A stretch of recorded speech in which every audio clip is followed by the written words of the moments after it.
নখের আশেপাশে চামড়া ওঠার সমস্যায় অনেকেই ভোগেন।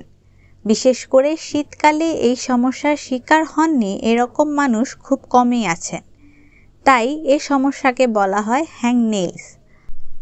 হয়তো বাড়তি চামড়া হিসেবে ঝুলে থাকে বলে এই নাম। অযত্নের কারণে এই সাধারণ সমস্যা জটিল আকার ধারণ করতে পারে। বিশেষজ্ঞদের মতে নখের পাশে মরা চামড়া কয়েকটি কারণে উঠে থাকে। নানান কারণের মধ্যে বেশি হওয়ার কারণ হলো বারবার সাবান দিয়ে হাত ধোয়া, পানির কাজ করা, শরীরে পুষ্টি বা ভিটামিনের অভাব।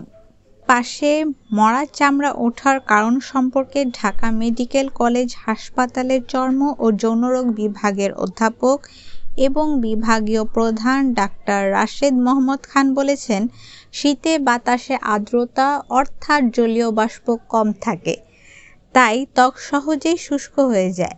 এ কারণে নখের পাশে চামড়া উঠে আসে। এছাড়াও যারা বারবার সাবান দিয়ে হাত ধোয় ও পানির কাজ করে তাদের এই সমস্যা বেশি করে দেখা দেয়। নিজের প্রতি একটু যত্নশীল হলেই এই সমস্যা থেকে দূরে থাকা যায়। শরীরে যেন সার্বিক পুষ্টি ও ভিটামিনের চাহিদা পূরণ হয়, তাই সুষম খাবার ও পর্যাপ্ত পানি খেতে হবে।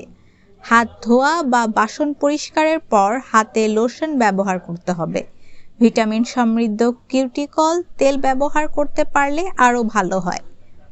কোনো কারণে যদি এই সমস্যা দেখা দিয়ে থাকে তবে তা গুরুতর রূপ নেয়, তাহলে প্রথমে এই চামড়ার অংশে সাবধানে কেটে তাতে অ্যান্টিবায়োটিক মলম লাগানোর পরামর্শ দেন চিকিৎসকেরা।